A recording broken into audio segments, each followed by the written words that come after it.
ವಿದ್ಯಾರ್ಥಿಗಳೇ, ನಾವು ಕಳೆದ ಅವಧಿಯಲ್ಲಿ ರಾಷ್ಟ್ರೀಯ ಮಹಿಳಾ ಆಯೋಗಗಳ ಕುರಿತಾಗಿ ಅಧ್ಯಯನ ಮಾಡಿದೆವು.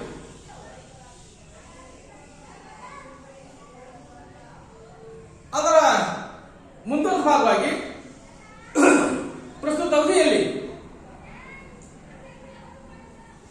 ಅತ್ಯಂತ ಪ್ರಮುಖವಾಗಿ ಉದಾರೀಕರಣ, ಖಾಸಗೀಕರಣ ಮತ್ತು ಜಾಗತೀಕರಣದ ಪರಿಕಲ್ಪನೆಯನ್ನು ಕುರಿತಾಗಿ ಹಾಗೂ ಶಿಕ್ಷಣದ ಮೇಲೆ ಜಾಗತೀಕರಣದ ಸಕಾರಾತ್ಮಕ ಪರಿಣಾಮಗಳನ್ನು ಮತ್ತು ಜಾಗತೀಕರಣದ ನಕಾರಾತ್ಮಕ ಪರಿಣಾಮಗಳ ಕುರಿತಾಗಿ ಅಧ್ಯಯನವನ್ನು ಮಾಡೋಣ. ಹಾಗಾದ್ರೆ ಜಗತ್ತಿನಲ್ಲಿ ಪ್ರಪ್ರಥಮ ಬಾರಿಗೆ 1975ರಲ್ಲಿ ಈ ಲಿಬರಲೈಸೇಷನ್ ಅಂತ ನಾವು ಕೇಳ್ತಾ ಹೋಗ್ತೀವಿ, ಅಥವಾ ಉದಾರೀಕರಣ ಅಂತ ನಾವು ಕೇಳ್ತಾ ಹೋಗ್ತೀವಿ. ಈ ಉದಾರೀಕರಣದ ಪರಿಕಲ್ಪನೆ ಪ್ರಾರಂಭ ಆಗಿದ್ದು 1975ರಲ್ಲಿ ಪ್ರಾರಂಭ ಆಗ್ತಾ ಹೋಗುತ್ತೆ. 1975ರಲ್ಲಿ ಈ ಲಿಬರಲೈಸೇಷನ್ ಅಂತ ಅಥವಾ ಉದಾರೀಕರಣ ಅಂತ ಕೇಳ್ತಾ ಹೋಗ್ತೀವಿ, ಆ ಪ್ರಕ್ರಿಯೆ ಪ್ರಾರಂಭ ಆಗೋದನ್ನ ನಾವು ನೋಡಬಹುದು. ಹಾಗಿದ್ದಾದ್ರೆ ಜಗತ್ತಿನಲ್ಲಿ ಒಂದು ಹೊಸ ವ್ಯವಸ್ಥೆ ಪ್ರಾರಂಭ ಆಗ್ತಾ ಹೋಗುತ್ತೆ. ಒಂದು ಸಾಮರ್ಥ್ಯಾಧಾರಿತ ಶಿಕ್ಷಣ ಜೊತೆಗೆ ಸಾಮರ್ಥ್ಯ ಆಧಾರಿತ ಉದ್ಯೋಗ, ಅಂದ್ರೆ ಕಾಂಪಿಟೆನ್ಸ್ ಬೇಸ್ಡ್ ಎಜುಕೇಶನ್ ಪ್ರಾರಂಭ ಆಗುತ್ತೆ. ಕಾಂಪಿಟೆನ್ಸ್ ಬೇಸ್ಡ್ ಎಂಪ್ಲಾಯ್ಮೆಂಟ್ ಈ ರೀತಿಯ ಪರಿಕಲ್ಪನೆ ಆಗಿರ್ತಕ್ಕಂತಹ ಒಂದು ವ್ಯವಸ್ಥೆ ಉದಯಕ್ಕೆ ಕಾರಣವನ್ನು ಕಂಡುಕೊಳ್ಳಿಕ್ಕೆ ನಾವು ಪ್ರಯತ್ನ ಮಾಡ್ತಾ ಹೋಗ್ತೀವಿ. ಈ ಉದಾರವಾದಂತಹ ಪ್ರಕ್ರಿಯೆ ಪ್ರಾರಂಭ ಆಗಿದ ಮೊದಲು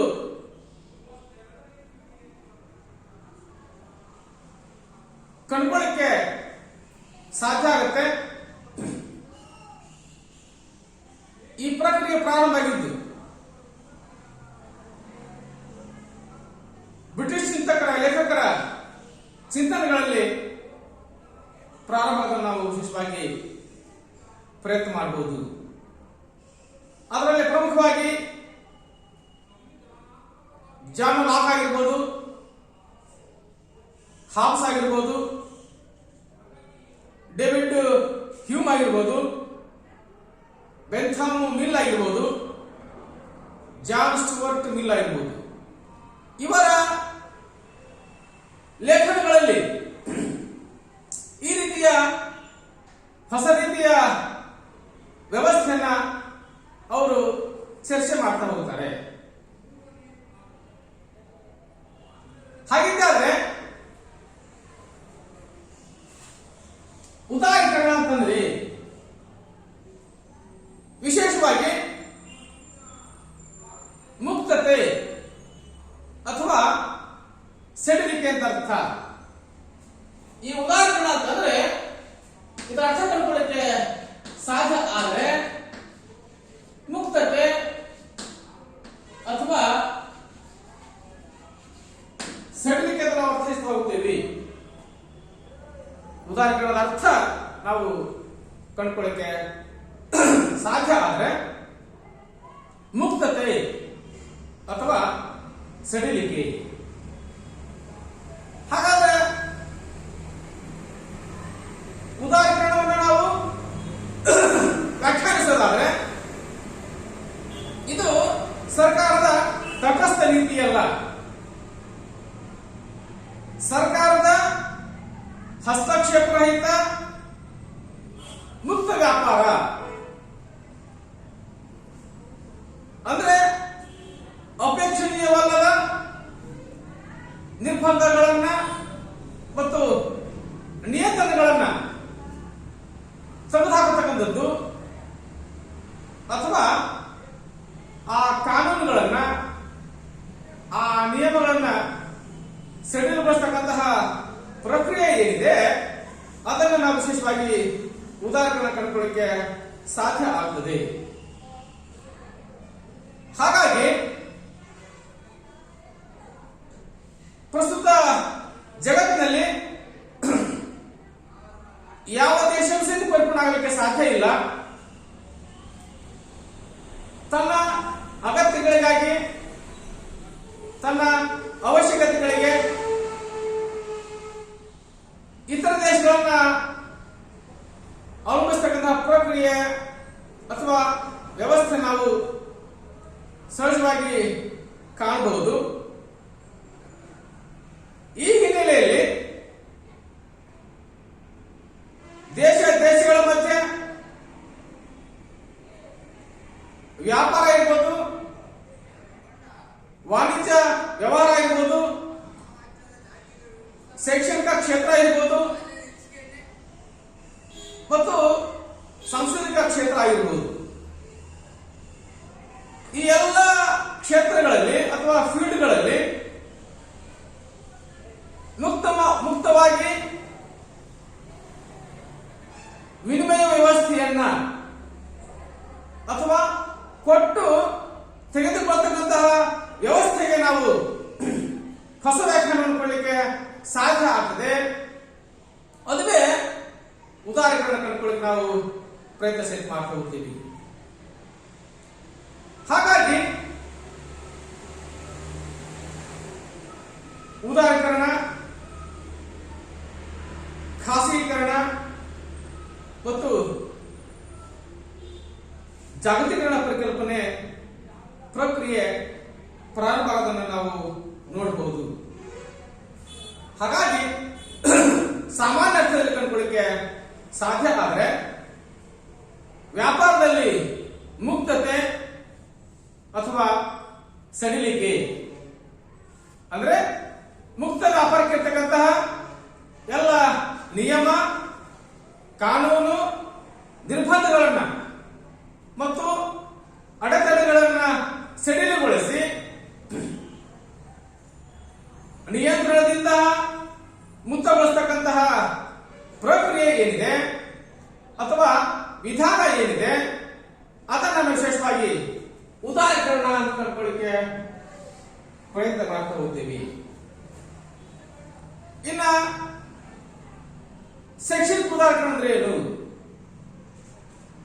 ಎಜುಕೇಶನಲ್ ಲಿಬರಲೈಸೇಷನ್ ಅಂತ ನಾವು ಕಂಡುಕೊಳ್ಳಿಕ್ಕೆ ಸಾಧ್ಯ ಆಗ್ತದೆ.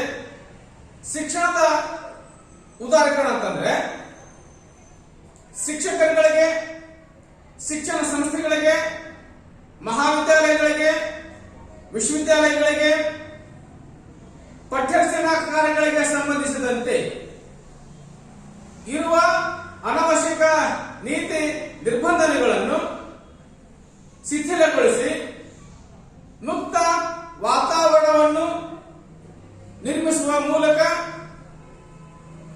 ಸ್ವಾತಂತ್ರ್ಯ ಕಲ್ಪಿಸಿಕೊಳ್ಳತಕ್ಕಂತಹ ವ್ಯವಸ್ಥೆ ಏನಿದೆ ಅದನ್ನು ನಾವು ಶೈಕ್ಷಣಿಕ ಉದಾರೀಕರಣ, ಎಜುಕೇಶನಲ್ ಲಿಬರಲೈಸೇಷನ್ ಅಂತ ಕಂಡುಕೊಳ್ಳಿಕ್ಕೆ ಸಾಧ್ಯ ಆಗ್ತದೆ. ಹಾಗಾಗಿ ದೇಶದ ಸಾಮಾಜಿಕ, ಆರ್ಥಿಕ ಹಾಗೂ ಶೈಕ್ಷಣಿಕ ಕ್ಷೇತ್ರದಲ್ಲಿ ಇರ್ತಕ್ಕಂತಹ ಅನವಶ್ಯಕ ಕಾನೂನುಗಳನ್ನ, ನಿಯಮಗಳನ್ನ, ಅಡೆತಡೆಗಳನ್ನ ತೆರವುಗೊಳಿಸುವ ಮೂಲಕವಾಗಿ ಅಥವಾ ಸಡಿಲಗೊಳಿಸುವ ಮೂಲಕವಾಗಿ ಮುಕ್ತ ವಾತಾವರಣವನ್ನ ಕಲ್ಪಿಸತಕ್ಕಂತಹ ಒಂದು ವ್ಯವಸ್ಥೆ ಏನಿದೆ ಅಥವಾ ಪ್ರಕ್ರಿಯೆ ಏನಿದೆ ಅದನ್ನು ನಾವು ಶೈಕ್ಷಣಿಕ ಉದಾರೀಕರಣ ಅಥವಾ ಎಜುಕೇಶನಲ್ ಲಿಬರಲೈಸೇಷನ್ ಕಂಡುಕೊಳ್ಳಕ್ಕೆ ಸಾಧ್ಯ ಆಗ್ತದೆ. ಹಾಗಾಗಿ ಅಧಿಕಾರಶಾಹಿಯಿಂದ ಮುಕ್ತ ಮಾಡಿ ಅಥವಾ ನಿಯಂತ್ರಣಗಳನ್ನ ಸಡಿಲಗೊಳಿಸುವ ಮೂಲಕ ಅಭಿವೃದ್ಧಿಯತ್ತ ಅಥವಾ ಪ್ರಗತಿಯ ಪಥದತ್ತ ಸಾಗತಕ್ಕಂತಹ ಪ್ರಕ್ರಿಯೆ ಏನಿದೆ ಅದನ್ನ ನಾವು ವಿಶೇಷವಾಗಿ ಉದಾಹರಣೆ ಕಂಡುಕೊಳ್ಳಿಕ್ಕೆ ಅಥವಾ ಲಿಬರಲೈಸೇಷನ್ ಅಂತ ಉದಾಹರಣೆಗಳನ್ನ ನಾವು ವಿಶೇಷವಾದನ್ನ ಹೇಳ್ತಕ್ಕಂಥ ಕೆಲಸ ಮಾಡ್ತಾ ಹೋಗ್ತೀವಿ. ಇನ್ನ ಖಾಸಗೀಕರಣ ಪ್ರಕ್ರಿಯೆ ಕಂಡುಕೊಳ್ಳಿಕ್ಕೆ ಸಾಧ್ಯ ಆದ್ರೆ ಇದು ಮತ್ತೊಂದು ಹೊಸ ಪರಿಕಲ್ಪನೆ ನಾವು ಅರ್ಥೈಸ್ತಾ ಹೋಗ್ತೇವೆ. ಇದು ನಮ್ದೇ ಆಗಿರ್ತಕ್ಕಂತಹ 80 ಮತ್ತು 90ರ ದಶಕದ 1980 ಹಾಗೂ 90ರ ದಶಕದ ಹೊಸ ಆರ್ಥಿಕ ನೀತಿಯ ಕೊಡುಗೆ ಅಂದ್ರೆ ತಪ್ಪಾಗಲಿಕ್ಕಿಲ್ಲ. ಅಭಿವೃದ್ಧಿ ಹೊಂದಿರತಕ್ಕಂತಹ ದೇಶಗಳು ಪ್ರಥಮ ಬಾರಿಗೆ ಈ ನೀತಿಯನ್ನ ಅನುಸರಿಸುವ ಮೂಲಕವಾಗಿ ಪ್ರಗತಿಯ ಕಡೆಗೆ ಹೆಚ್ಚಾಗೋದನ್ನ ನಾವು ಕಂಡುಕೊಳ್ಳಿಕ್ಕೆ ಸಾಧ್ಯ ಆಗ್ತದೆ. ಖಾಸಗೀಕರಣಕ್ಕೆ ಆದ್ಯತೆ ಕೊಡುವುದರ ಮೂಲಕವಾಗಿ ಸರ್ಕಾರಿ ಸ್ವಾಮ್ಯದ ಸಂಸ್ಥೆಗಳಲ್ಲಿ ಅಥವಾ ಕಾರ್ಖಾನೆಗಳಲ್ಲಿ ಸರ್ಕಾರದ ಬಂಡವಾಳವನ್ನ ಹಿಂತೆಗೆದುಕೊಳ್ಳುವ ಮೂಲಕವಾಗಿ ಖಾಸಗಿಯವರಿಗೆ ಬಂಡವಾಳ ಹೂಡಿಕೆಗೆ ಆದ್ಯತೆ ಕೊಡುವುದರ ಮೂಲಕ ನಷ್ಟದಲ್ಲಿರ್ತಕ್ಕಂತಹ ಸರ್ಕಾರಿ ಸ್ವಾಮ್ಯದ ಸಂಸ್ಥೆಗಳನ್ನ ಅಥವಾ ಕಾರ್ಖಾನೆಗಳನ್ನ ಮತ್ತೆ ಪುನಶ್ಚೇತನಗೊಳಿಸತಕ್ಕಂತಹ ಕೆಲಸವನ್ನ ಖಾಸಗಿಯವರಿಗೆ ವಹಿಸತಕ್ಕಂತಹ ಪ್ರಕ್ರಿಯೆ ಏನಿದೆ ಅದನ್ನ ನಾವು ವಿಶೇಷವಾಗಿ ಖಾಸಗೀಕರಣ ಕಂಡುಕೊಳ್ಳಕ್ಕೆ ಸಾಧ್ಯ ಆಗ್ತದೆ. 1980 ಮತ್ತು 90ರ ದಶಕದಲ್ಲಿ ಜಗತ್ತಿನ ಮುಂದುವರೆದಂತಹ ರಾಷ್ಟ್ರಗಳಾಗಿರ್ತಕ್ಕಂತಹ ಅಮೆರಿಕ ಇರಬಹುದು, ಬ್ರಿಟನ್, ಕೆನಡಾ, ಫ್ರಾನ್ಸ್, ರಷ್ಯಾ ಏನಿದಾವೆ ಇವು ಪ್ರಪ್ರಥಮ ಬಾರಿಗೆ ಖಾಸಗೀಕರಣವನ್ನ ಪ್ರಾರಂಭ ಮಾಡೋದು ಕಂಡುಕೊಳ್ಳಕ್ಕೆ ಸಾಧ್ಯ ಆಗ್ತದೆ. ಇನ್ನ ಜಗತ್ತಿನಲ್ಲಿ ಪ್ರಪ್ರಥಮ ಬಾರಿಗೆ ಖಾಸಗೀಕರಣಕ್ಕೆ ಚಾಲನೆ ಕೊಟ್ಟಂತ ವ್ಯಕ್ತಿ ಅಂತಂದ್ರೆ ಇಂಗ್ಲೆಂಡ್ ಪ್ರಧಾನಿ ಮಾರ್ಗರೆಟ್ ಥ್ಯಾಚರ್ ಏನಿದ್ದಾರೆ. ಇಂಗ್ಲೆಂಡ್ ಪ್ರಧಾನಿ ಮಾರ್ಗರೆಟ್ ಥ್ಯಾಚರ್ ಏನಿದ್ದಾರೆ. ಈ ಮಾರ್ಗರೆಟ್ ಥ್ಯಾಚರ್ ಅವರು 1980ರಲ್ಲಿ ಬ್ರಿಟನ್ ಪ್ರಧಾನಿ ಇಂಗ್ಲೆಂಡ್ ಪ್ರಧಾನಿ ಮಾರ್ಗರೆಟ್ ಥ್ಯಾಚರ್ ಅವರೇ ಮಾಡ್ತಾರೆ ಸಾರ್ವಜನಿಕ ಆಸ್ತಿಯನ್ನ ಖಾಸಗಿ ಕ್ಷೇತ್ರಕ್ಕೆ ವರ್ಗಾಯಿಸತಕ್ಕಂಥ ಪ್ರಕ್ರಿಯೆ ಪ್ರಾರಂಭ ಮಾಡ್ತಾ ಕಂಡುಕೊಳ್ಳಿಕ್ಕೆ ಸಾಧ್ಯ ಆಗ್ತದೆ. ನಮ್ಮ ದೇಶ ಅಂದ್ರೆ ಭಾರತ ದೇಶ ಏನಿದೆ 8ನೇ ಪಂಚವಾರ್ಷಿಕ ಯೋಜನೆಯಲ್ಲಿ ಖಾಸಗೀಕರಣಕ್ಕೆ ಒತ್ತಡ ಕೊಟ್ಟಂತ ಕೆಲಸವನ್ನ ಪ್ರಾರಂಭ ಮಾಡ್ತಾ ಹೋಗುತ್ತೆ. 1990ರಲ್ಲಿ ಈ ಪ್ರಕ್ರಿಯೆ ರೂಪುಗೊಳ್ಳೋದನ್ನು ಕಂಡುಕೊಳ್ಳಲು ನಾವು ಪ್ರಯತ್ನ ಮಾಡಬಹುದು.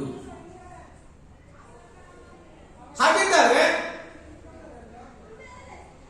ಖಾಸಗೀಕರಣ ಅಂತಂದ್ರೆ ಏನು, ವಾಟ್ ಇಸ್ ದ ಪ್ರೈವೇಟೈಸೇಷನ್ ಅಂತ ಕಂಡುಕೊಳ್ಳಕ್ಕೆ ಸಾಧ್ಯ ಆದ್ರೆ ನಮ್ದಾಗಿರ್ತಕ್ಕಂತಹ ರಾಷ್ಟ್ರೀಕೃತ ಹಾಗೂ ಸಾರ್ವಜನಿಕ ಒಡೆತನದ ಉದ್ಯಮಗಳನ್ನು ಮಾರಾಟ ಮಾಡುವುದಕ್ಕೆ ಅಥವಾ ವರ್ಗಾವಣೆ ಮಾಡತಕ್ಕಂತಹ ಪ್ರಕ್ರಿಯೆ ಏನಿದೆ ಅದನ್ನು ನಾವು ಖಾಸಗೀಕರಣ ಕಂಡುಕೊಳ್ಳಕ್ಕೆ ಸಾಧ್ಯ ಆಗ್ತದೆ. ಅಂದ್ರೆ ಸರ್ಕಾರ ತನ್ನ ಒಡೆತನದಲ್ಲಿರ್ತಕ್ಕಂತಹ ಹಾಗೂ ನಷ್ಟ ಅನುಭವಿಸತಕ್ಕಂತಹ ಅಂದ್ರೆ ನಷ್ಟದಲ್ಲಿರ್ತಕ್ಕಂತಹ ಸಾರ್ವಜನಿಕ ಉದ್ಯಮ ಬ್ಯಾಂಕ್ ಆಗಿರ್ಬೋದು ಅಥವಾ ಶಿಕ್ಷಣ ಸಂಸ್ಥೆಗಳನ್ನ ಖಾಸಗಿಯವರ ಒಡೆತನಕ್ಕೆ ಮಾರಾಟ ಮಾಡತಕ್ಕಂಥ ವಿಧಾನ ಅಥವಾ ನಿಯಂತ್ರಣ ಅಭಿವೃದ್ಧಿಗೆ ಒಪ್ಪಿಸ್ತಕ್ಕಂತಹ ಪ್ರಕ್ರಿಯೆ ಏನಿದೆ ಅದನ್ನು ವಿಶೇಷವಾಗಿ ಖಾಸಗೀಕರಣ ತಂದುಕೊಳ್ಳಕ್ಕೆ ಸಾಧ್ಯ ಆಗ್ತದೆ. ಅಂದ್ರೆ ಖಾಸಗಿಯವರಿಗೆ ಬಂಡವಾಳ ಹೂಡಲಿಕ್ಕೆ ಅವಕಾಶ ಕೊಡುವ ಮೂಲಕವಾಗಿ ಅಷ್ಟೇ ಪಾಲಿನ ಬಂಡವಾಳವನ್ನ ಸರ್ಕಾರ ಹಿಂತೆಗೆದುಕೊಳ್ಳುವ ಮೂಲಕವಾಗಿ ಖಾಸಗಿಯವರ ಬಂಡವಾಳ ಹೂಡಿಕೆಗೆ ಆದ್ಯತೆ ಕೊಡ್ತಕ್ಕಂತಹ ಪ್ರಕ್ರಿಯೆ ಅಥವಾ ವಿಧಾನ ಏನಿದೆ ಅದನ್ನ ನಾವು ಪ್ರೈವೇಟೈಸೇಷನ್ ಅಂತ ಅಥವಾ ಖಾಸಗೀಕರಣ ತಂದುಕೊಳ್ಳಕ್ಕೆ ಸಾಧ್ಯ ಆಗ್ತದೆ. ಇನ್ನ ಶಿಕ್ಷಣ ಕ್ಷೇತ್ರದಲ್ಲಿ ಖಾಸಗೀಕರಣ ಅಂತಂದ್ರೆ ಏನು? ಎಲ್ಲಿ ಸರ್ಕಾರಕ್ಕೆ ವಿದ್ಯಾಸಂಸ್ಥೆಗಳನ್ನ ಸ್ಥಾಪನೆ ಮಾಡಲಿಕ್ಕೆ ಸಾಧ್ಯ ಆಗೋದಿಲ್ಲ, ಎಲ್ಲಿ ಸರ್ಕಾರಕ್ಕೆ ವಿದ್ಯಾಸಂಸ್ಥೆಗಳನ್ನ ಸ್ಥಾಪನೆ ಮಾಡಲಿಕ್ಕೆ ಸಾಧ್ಯ ಆಗೋದಿಲ್ಲ, ಅಲ್ಲಿ ಖಾಸಗಿಯವರಿಗೆ ಶಿಕ್ಷಣ ಸಂಸ್ಥೆಗಳನ್ನ ಸ್ಥಾಪನೆ ಮಾಡಿಕೊಂಡು ಮುಂದುವರಿಸಿಕೊಂಡು ಹೋಗಲಿಕ್ಕೆ ಅವಕಾಶವನ್ನ ಅಥವಾ ಅನುಮತಿಯನ್ನು ಕೊಡ್ತಕ್ಕಂತಹ ವ್ಯವಸ್ಥೆ ಏನಿದೆ ಅದನ್ನು ವಿಶೇಷವಾಗಿ ಶಿಕ್ಷಣದಲ್ಲಿ ಖಾಸಗೀಕರಣ ಅಥವಾ ಎಜುಕೇಶನಲ್ ಪ್ರೈವೇಟೈಸೇಷನ್ ಕಂಡುಕೊಳ್ಳಕ್ಕೆ ಸಾಧ್ಯ ಆಗ್ತದೆ. ಹಾಗಾಗಿ ಅರ್ಥಶಾಸ್ತ್ರಜ್ಞ ಎಸ್.ಎಚ್. ಹ್ಯಾಂಕೆ ಹೇಳ್ತಾ ಹೋಗ್ತಾರೆ, ಖಾಸಗೀಕರಣ ಅಂತಂದ್ರೆ ಸಾರ್ವಜನಿಕ ಕಾರ್ಯಾಚರಣೆಯಲ್ಲಿ ಇರ್ತಕ್ಕಂತಹ ಅಂಶಗಳನ್ನ ಖಾಸಗಿ ವಲಯಕ್ಕೆ ವರ್ಗಾಯಿಸತಕ್ಕಂತಹ ಪ್ರಕ್ರಿಯೆ ಏನಿದೆ ಅದನ್ನ ವಿಶೇಷವಾಗಿ ಖಾಸಗೀಕರಣ ಕಂಡುಕೊಳ್ಳಕ್ಕೆ ಸಾಧ್ಯ ಆಗ್ತದೆ.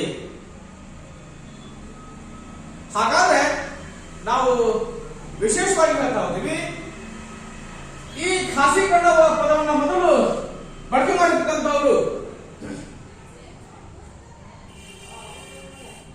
Professor Peter ಡ್ರೇಕರ್ ಅಂತಕ್ಕಂಥವರು.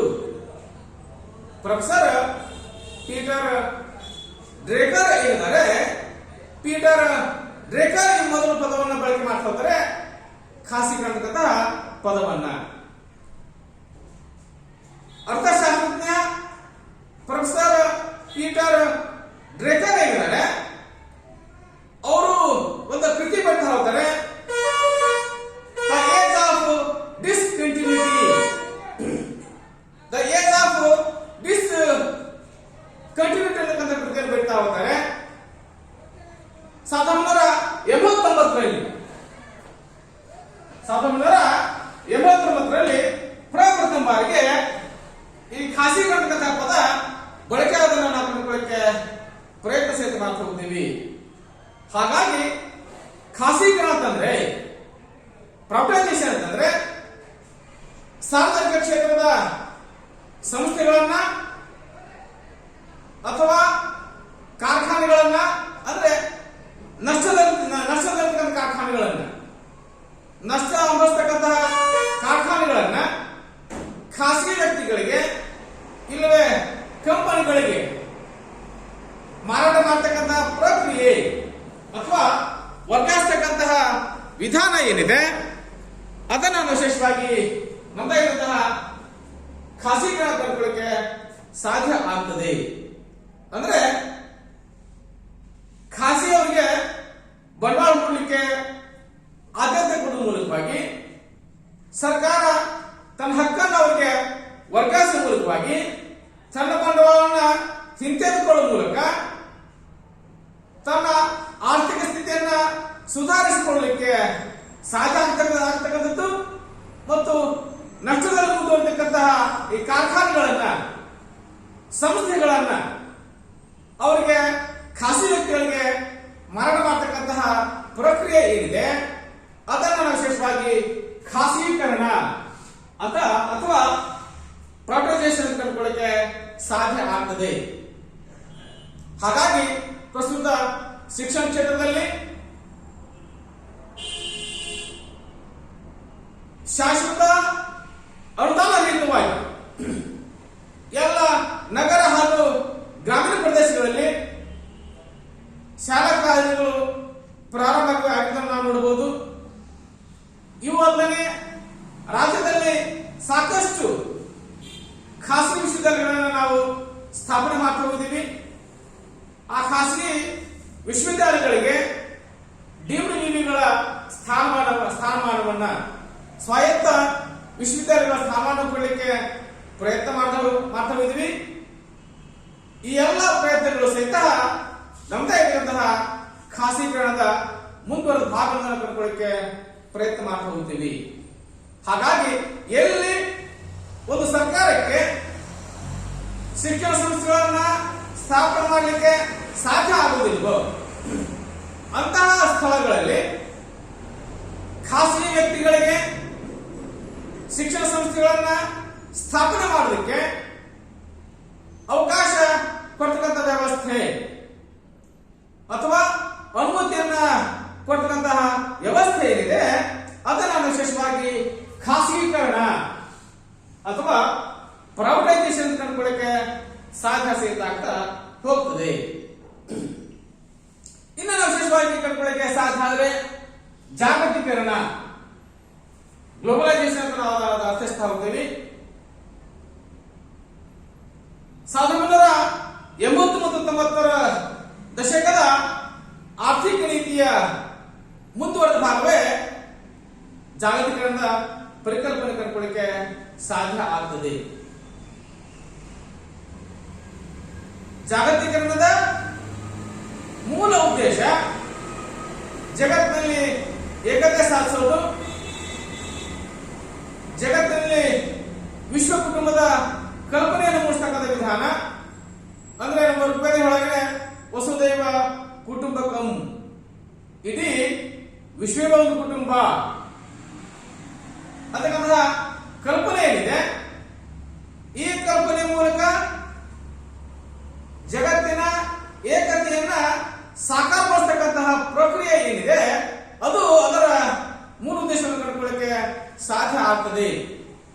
ಹಾಗಾಗಿ ರಾಷ್ಟ್ರದ ಗಡಿಯನ್ನ ದಾಟಿ, ಅಂದ್ರೆ ರಾಷ್ಟ್ರಗಳ ಗಡಿಯನ್ನ ದಾಟಿ ಅಂತಾರಾಷ್ಟ್ರೀಯ ಮಟ್ಟದಲ್ಲಿ ಎಲ್ಲರೂ ಒಂದಾಗತಕ್ಕಂತಹ ವ್ಯವಸ್ಥೆ ಏನಿದೆ ಅದನ್ನು ವಿಶೇಷವಾಗಿ ಜಾಗತೀಕರಣ ಕಂಡುಕೊಳ್ಳಕ್ಕೆ ಸಾಧ್ಯ ಆಗ್ತದೆ. ಹಾಗಾಗಿ ಒಂದು ರಾಷ್ಟ್ರದ ಮೇರೆಗಳನ್ನ ದಾಟಿ ಅಂತಾರಾಷ್ಟ್ರೀಯ ಮಟ್ಟದವರೆಗೂ ಸಹಿತ ವ್ಯಾಪಾರ ಮತ್ತು ವ್ಯವಹಾರಗಳನ್ನು ನಡೆಸತಕ್ಕಂತಹ ಪ್ರಕ್ರಿಯೆ ಏನಿದೆ ಅದನ್ನು ವಿಶೇಷವಾಗಿ ಜಾಗತೀಕರಣ ಕಂಡುಕೊಳ್ಳಕ್ಕೆ ಸಾಧ್ಯ ಆಗ್ತದೆ. ಹಾಗಾಗಿ ಜಗತ್ತಿನ ಎಲ್ಲ ಜನರು ಸಹಿತ ಜಾಗತಿಕ ಸಮಾಜ ಅಂದ್ರೆ ವಿಶ್ವ ಸಮಾಜವಾಗಿ ಕೊಡ್ತಕ್ಕಂತಹ ಎಲ್ಲ ಪ್ರಕ್ರಿಯೆಗಳನ್ನ ಸೂಚಿಸ್ತದೆ ಅಂತ ಹೇಳಿ ಅರ್ಥಶಾಸ್ತ್ರಜ್ಞ ಮಾರ್ಟಿನ್ ಆಲ್ಟ್ರೋ 1990ರಲ್ಲಿ ಸ್ಪಷ್ಟವಾಗಿ ಹೇಳೋದನ್ನ ಕಂಡುಕೊಳ್ಳಕ್ಕೆ ನಾವು ಪ್ರಯತ್ನ ಮಾಡಬಹುದು.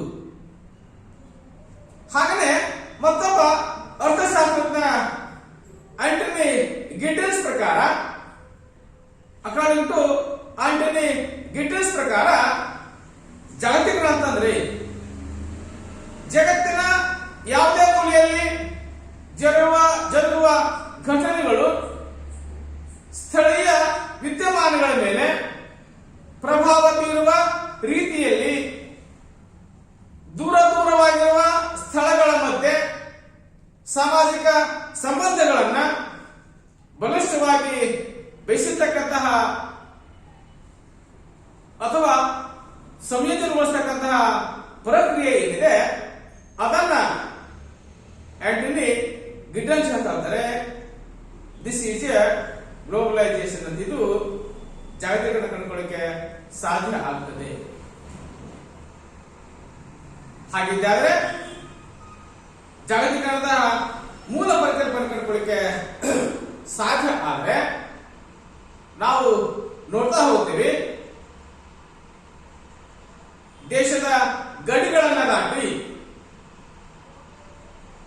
ವಿಶ್ವ ಮಟ್ಟದಲ್ಲಿ ಅಂದ್ರೆ ಅಂತಾರಾಷ್ಟ್ರೀಯ ಮಟ್ಟದಲ್ಲಿ ಎಲ್ಲರೂ ಒಂದಾಗತಕ್ಕಂತಹ ಪ್ರಕ್ರಿಯೆ ಏನಿದೆ ಅಥವಾ ವಿಧಾನ ಏನಿದೆ ಅದನ್ನ ವಿಶೇಷವಾಗಿ ಗ್ಲೋಬಲೈಸೇಷನ್ ಅಂತ ಅಥವಾ ಜಾಗತೀಕರಣ ಕಂಡುಕೊಳ್ಳಕ್ಕೆ ಸಾಧ್ಯ ಆಗ್ತದೆ. ಅದನ್ನೇ ಕುವೆಂಪು ಹೇಳ್ತಾ ಹೋಗ್ತಾರೆ, ಮನುಜ ಮತ, ವಿಶ್ವಪಥ, ಸರ್ವೋದಯ, ಸಮನ್ವಯ, ಪೂರ್ಣ ದೃಷ್ಟಿ. ಅಂದ್ರೆ ಮನುಷ್ಯ ಮತ ವಿಶ್ವಪಥಕ್ಕೆ ದಾರಿಯಾಗಲಿಕ್ಕೆ ಸಾಧ್ಯ ಆಗಬೇಕು. ಸರ್ವರ ಉದಯ, ಅದೇ ಸರ್ವೋದಯ, ಸಮನ್ವಯ, ಎಲ್ಲ ಗಡಿಗಳನ್ನು ಮೀರಿ ನಾವು ಒಂದಾಗಲಿಕ್ಕೆ ಸಾಧ್ಯ ಆಗಬೇಕು, ಸಮನ್ವಯ ಸಾಧಿಸಲಿಕ್ಕೆ ಸಾಧ್ಯ ಆಗಬೇಕು. ಪೂರ್ಣ ದೃಷ್ಟಿ, ಎಲ್ಲರ ಮೇಲೂ ಸಹಿತ ನಾವು ದೃಷ್ಟಿ ಬೀರಬೇಕು. ಯಾರು ಸಹಿತ ಹಿಂದುಳಿಯಲಾದ ರೀತಿಯಲ್ಲಿ ಎಲ್ಲರೂ ಸಹಿತ ಪ್ರಗತಿ ಪಥದತ್ತ ಜೊತೆಗೆ ಕೊಂಡೊಯ್ತಕ್ಕಂತಹ ಪ್ರಕ್ರಿಯೆ ಏನಿದೆ ಅದನ್ನ ವಿಶೇಷವಾಗಿ ಜಾಗತಿಕರಣ ಕಂಡುಕೊಳ್ಳಕ್ಕೆ ಸಾಧ್ಯ ಆಗ್ತದೆ. ಹಾಗಾಗಿ ಯಾವುದೇ ದೇಶದವರು ಸಹಿತ ತಮ್ಮ ಶೈಕ್ಷಣಿಕ ಸಂಸ್ಥೆಗಳನ್ನ ತಮ್ಮ ಬಂಡವಾಳವನ್ನ ಹೂಡುವ ಮೂಲಕ ಯಾವುದೇ ದೇಶದಲ್ಲಿ ಅಂತಾರಾಷ್ಟ್ರೀಯ ಮಟ್ಟದ ಶೈಕ್ಷಣಿಕ ಸಂಸ್ಥೆಗಳನ್ನ ಸ್ಥಾಪನೆ ಮಾಡತಕ್ಕಂತಹ ಪ್ರಕ್ರಿಯೆ ಏನಿದೆ ಅದನ್ನ ವಿಶೇಷವಾಗಿ ನಮ್ತಾ ಇದ್ದಂತಹ ಶೈಕ್ಷಣಿಕ ಜಾಗತೀಕರಣ, ಎಜುಕೇಶನಲ್ ಗ್ಲೋಬಲೈಸೇಷನ್ ಕಂಡುಕೊಳ್ಳಕ್ಕೆ ಸಾಧ್ಯ ಆಗ್ತದೆ. ಹಾಗಾಗಿ ನಾವು ವಿಶೇಷವಾಗಿ ಚರ್ಚೆ ಸಹಿತ ಮಾಡ್ತಾ ಹೋಗ್ತೀವಿ.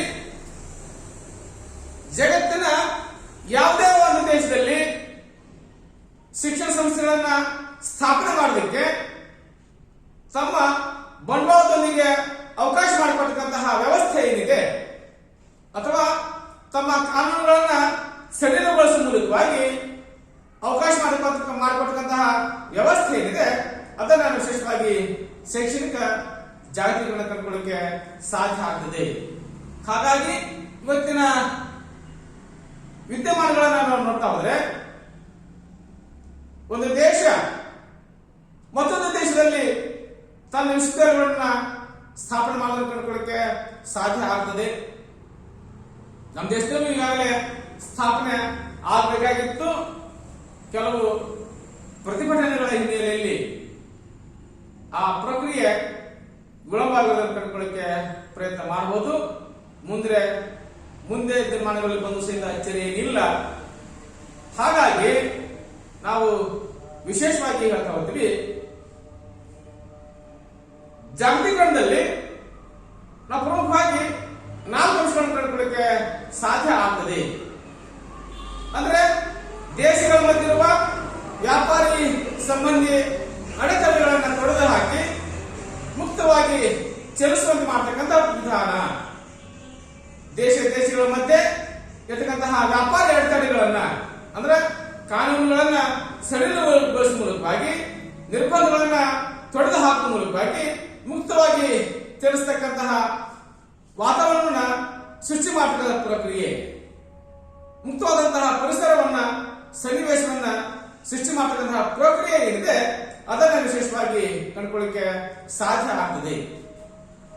ಇನ್ನ ಜಾಗತಿಕ ಅರ್ಥವ್ಯವಸ್ಥೆಯ ಸಂಯೋಜನೆ ಅಂದ್ರೆ ಬಂಡವಾಳ ಮುಕ್ತವಾಗಿ ಚಲಿಸುವಂತೆ ಮಾಡತಕ್ಕಂಥ ಪ್ರಕ್ರಿಯೆ, ಅಂದ್ರೆ ಅರ್ಥವ್ಯವಸ್ಥೆಯ ಸಂಯೋಜನೆ ಮಾಡುವ ಮೂಲಕವಾಗಿ ಜಗತ್ತಿನ ಯಾವುದೇ ದೇಶದ ಬಂಡವಾಳ ಮುಕ್ತವಾಗಿ ಹರಿಯುವಿಕೆಯನ್ನು ಕಂಡುಕೊಳ್ತಕ್ಕಂತಹ ಪ್ರಕ್ರಿಯೆ ಏನಿದೆ ಅದನ್ನು ಸಹಿತ ನಾವು ಚರ್ಚೆ ಮಾಡ್ತಾ ಹೋಗ್ತೀವಿ. ಯಶಸ್ವನಾಗಿ ತಂತ್ರಜ್ಞಾನ ಮುಕ್ತವಾಗಿ ಎಲ್ಲರಿಗೂ ಸಹಿತ ದೊರೆಯುವಂತೆ ಮಾಡತಕ್ಕಂಥ ವಿಧಾನ, ಅಂದ್ರೆ ತಂತ್ರಜ್ಞಾನ ಯಾರ ಪರ ಸೊತ್ತಲ್ಲ, ಜಗತ್ತಿನ ಪ್ರತಿಯೊಬ್ಬ ವ್ಯಕ್ತಿಯ ಮೂಲಭೂತ ಹಕ್ಕು. ಹಾಗಾಗಿ ಆ ಹಕ್ಕಿಗೆ ಅನುಗುಣವಾಗಿ ಜಗತ್ತಿನ ಗುಣಾತ್ಮಕ ಶಿಕ್ಷಣ ಮತ್ತು ಗುಣಾತ್ಮಕ ತಂತ್ರಜ್ಞಾನ ಏನಿದೆ ಜಗತ್ತಿನ ಕೊನೆಯ ವ್ಯಕ್ತಿಗೆ ಸಹಿತ ಸಿಗುವ ರೀತಿಯಲ್ಲಿ ನೋಡ್ಕೊಳ್ತಕ್ಕಂತಹ ವಿಧಾನ ಏನಿದೆ ಅದನ್ನ ನಾವು ಚರ್ಚೆ ಮಾಡ್ತಾ ಹೋಗ್ತೀವಿ. ಜೊತೆಗೆ ಉತ್ತಮ ಗುಣಮಟ್ಟದ ಸೌಲಭ್ಯ ಎಲ್ಲ ಕಡೆ ದೊರೆಯುವಂತೆ ಮಾಡ್ತಕ್ಕಂಥದ್ದು. ಹಾಗಾಗಿ ಗುಣಮಟ್ಟದ ಶಿಕ್ಷಣ, ಗುಣಮಟ್ಟದ ಉದ್ಯೋಗ ಅಂದ್ರೆ ಕಾಂಪಿಟೆನ್ಸ್ ಬೇಸ್ಡ್ ಎಜುಕೇಶನ್ ಏನಿದೆ ಮತ್ತು ಕಾಂಪಿಟೆನ್ಸ್ ಬೇಸ್ಡ್ ಎಂಪ್ಲಾಯ್ಮೆಂಟ್, ಸಾಮರ್ಥ್ಯ ಆಧಾರಿತ ಶಿಕ್ಷಣ, ಸಾಮರ್ಥ್ಯ ಆಧಾರಿತ ಉದ್ಯೋಗ ಎಲ್ಲರೂ ಸಿಗತಕ್ಕಂತಹ ವ್ಯವಸ್ಥೆ ಮಾಡೋದು ಈ ಜಾಗತೀಕರಣದ ಪರಿಕಲ್ಪನೆಯ ಮೂಲ ಉದ್ದೇಶ ಕಂಡುಕೊಳ್ಳಕ್ಕೆ ಸಾಧ್ಯ ಆಗ್ತದೆ. ಹಾಗಾಗಿ ವಿಶೇಷವಾಗಿ ಚರ್ಚೆ ಮಾಡ್ತಾ ಹೋಗ್ತೀವಿ. 4 ಅಂಶಗಳಿಗೆ ಒಳಪಟ್ಟು ಜಾಗತೀಕರಣ ಪ್ರಕ್ರಿಯೆ ನಾವು ಮುಂದುವರೆದ ಕಂಡುಕೊಳ್ಳಕ್ಕೆ ಸಾಧ್ಯ ಆಗ್ತದೆ.